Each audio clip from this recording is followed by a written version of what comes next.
संसार में आने के लिए एक नसैनी है, वह नसैनी के बिना कोई जीव आ ही नहीं पाया। कौन नसैनी? मां। मां नसैनी। जब जब जीव जगत में आता तब तो उसको मिलती माता, माता से है सबका नाता। अब भगवान सोचने लगे कौन ऐसी मां है जिसका हृदय रूपी आंगन स्वच्छ है, जिसके उधर से हम जन्म धारण करें और देवराज इंद्र के इंद्रासन की रक्षा करें। भाइयों, याद आ गया कश्यप ऋषि की पत्नी अदिति मेरी बहुत भजन भक्ति करती है,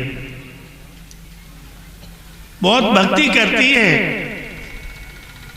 और रो रो के कहती है, हे भगवान मेरे बच्चा पैदा हो तो तुम्हारे जैसा हो।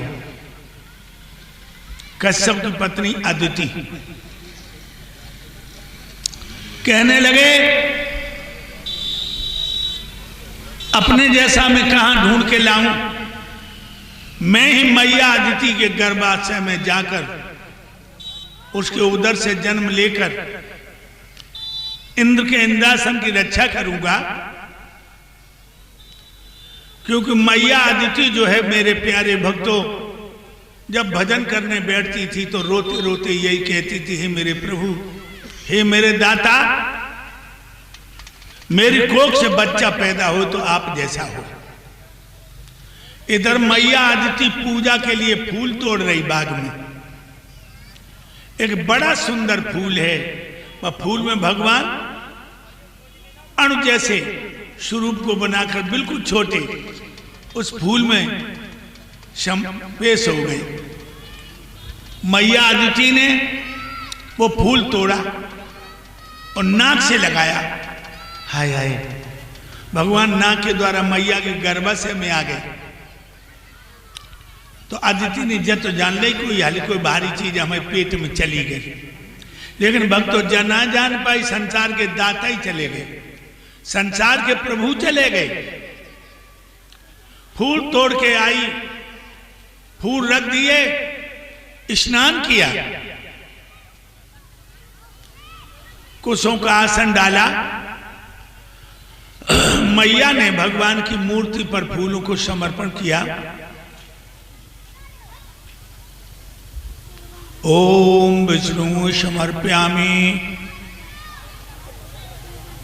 फूल समर्पित करने के बाद आंखें बंद करके गायत्री मंत्र से प्रभु का ध्यान करने लगे। एकदम से उनके पेट में पीड़ाएं आने लगी बच्चा पैदा होने की।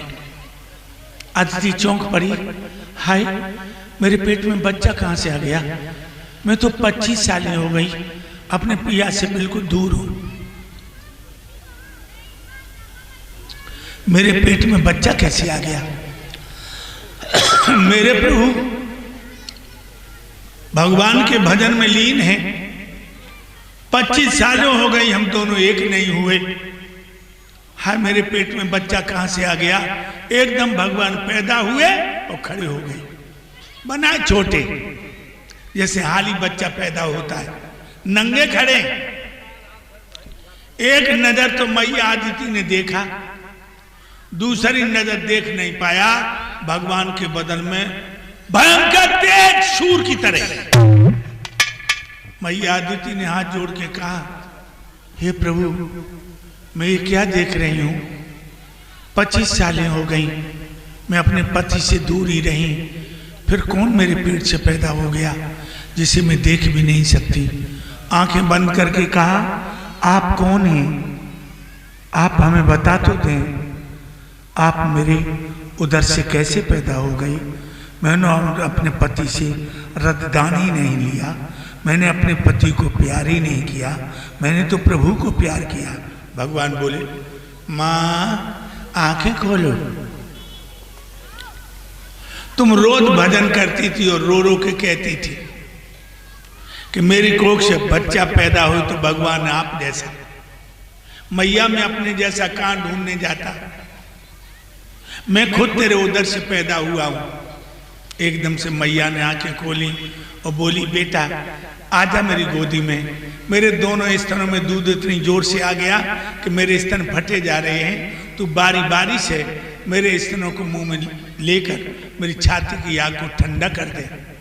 भगवान बोले, माँ मैं तेरे सीना से लग के दूध नहीं पी सकता, मैं देवताओं के काम से आया हूं। मैया बोली, बेटा मैंने तेरी पीड़ें झेली हैं, तेरी पीड़ाएं झेली हैं मेरे लाल, ये छाती की आग को ठंडा कर दे मेरे लाल।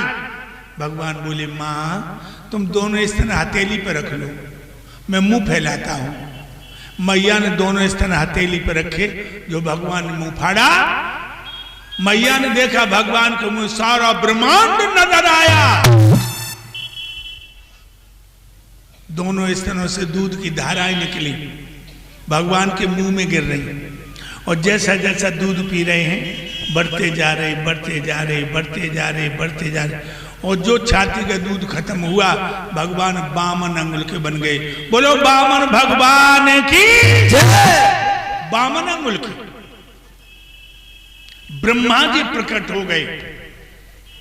उन्होंने भगवान को एक मूंज का मेखला दे दिया, लंगो कंधोना, और एक कोपीन दे दी लंगोटी, तोमा का कमंडल दे दिया, और मेरे प्यारे भक्तों एक कम्बल दे दिया।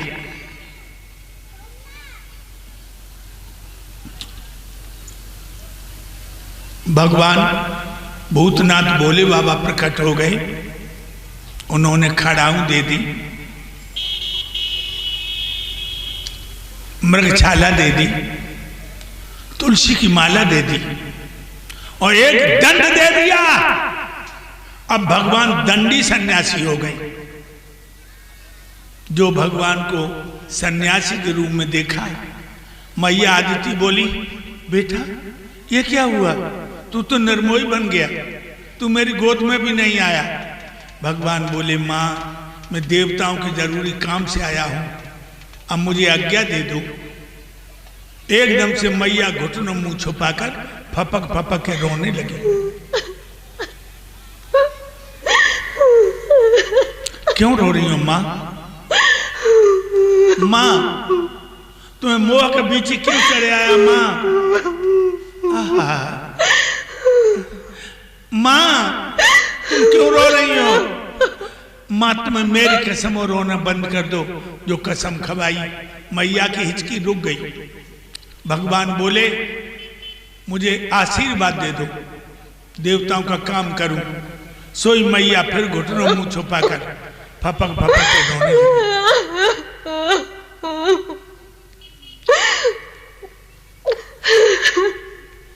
माँ तुम्हें मोह का बीच क्यों चढ़ाया माँ? माँ तुम्हें मेरी कसम हो अब रोना नहीं, मुझे आशीर्वाद दो।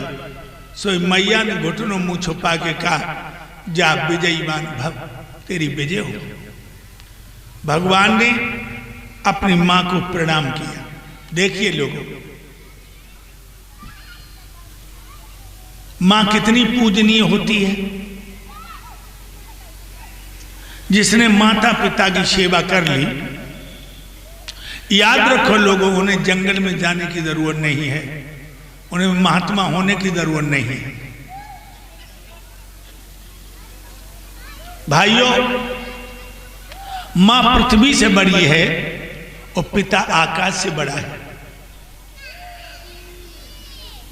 इसलिए गणेश जी और भगवान शिव के संवाद में गणपति ने कहा है, पिताश्री भैया तो सारे विश्व का चक्कर लगाते रहे, मैंने आपका चक्कर लगा के सारे विश्व का चक्कर लगा लिया। माता पिता घर में जिंदा हैं और पुत्र जाता है गंगा नहाने, तो गणेश जी ने कहा है वो गंगा नहाने नहीं जा रहा, वो मां बाप की हत्या करने जा रहा है। माता पिता घर में जिंदा हैं और बच्चा मंदिर में जाकर के घंटी बजाने जा रहा है, तो मां बाप की हत्या करने जा रहा है। ध्यान रखिए लोगों, सच्चे भगवान माता पिता हैं। श्रवण कुमार का साला बोला श्रवण कुमार से कि जीजा जी अंधी अंधन के चक्कर में हुई बहन को जीवन नरक करे हो, चलो ससुराल। तो श्रवण कुमार बोला, ओरे कमीना, मैया मेरी लक्ष्मी है और पिता मेरे विष्णु हैं। अंदाजा लगाइए लोग, श्रवण कुमार कह रहा है कि मां मेरी लक्ष्मी और पिता मेरे विष्णु। तुम्हें इतनी भी समझ नहीं है कि मैं कथा कह रहा हूं, तुम आलू आलू कर रहे हो हैं? मेरे भाइयों,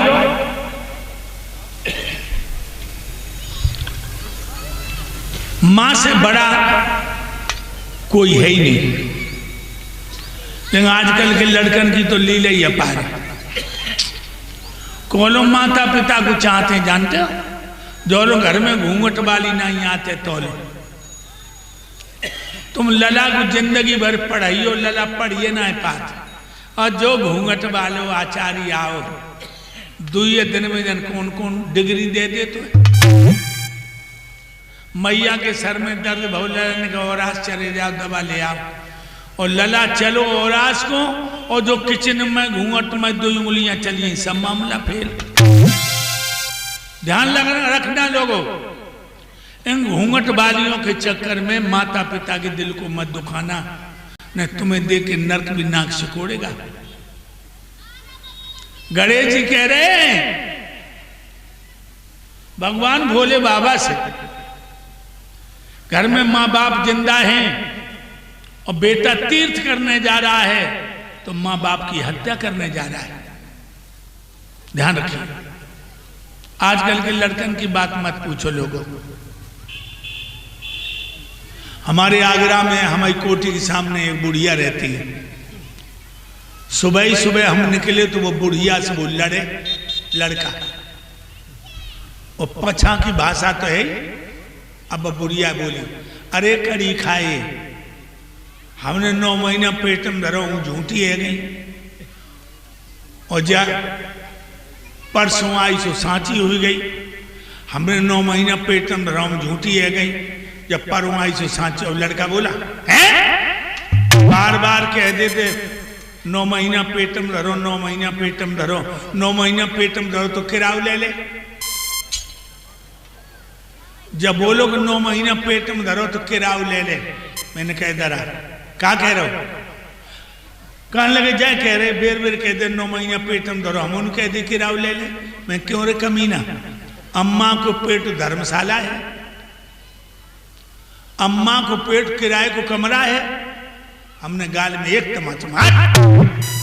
तो याद रखना लोगों, मैया तो मान कोई है नहीं। अरे यार, हमें तुम्हें कांटो लग जाए, ठोकर लग जाए, कहूं दर्द होए तो का रो, तो का कहते हो? हाय मैया, हाय दैया। दैया जानते हो? नहीं जानते।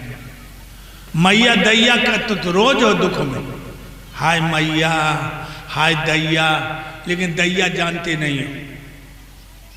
जब मैया के पेट में तो निकल के जमीन पर गिरे, मैया तो बेहोश हुई आई, बस दैया ने हाथ लगा दे, चोट न आंदई दाई।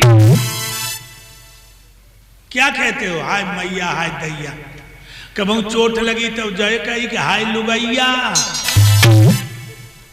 कबू दर्द बहुत तो जन करी मुंह से कि हाय लुगैया। नहीं, लुगैया दुख में संग नहीं देती है। दुख में संग 3 देते हैं, मैया, दैया और भैया। भाई को भी अपने से अलग मत करना। मेरे भाइयों, बामन भगवान ने मैया को प्रणाम किया।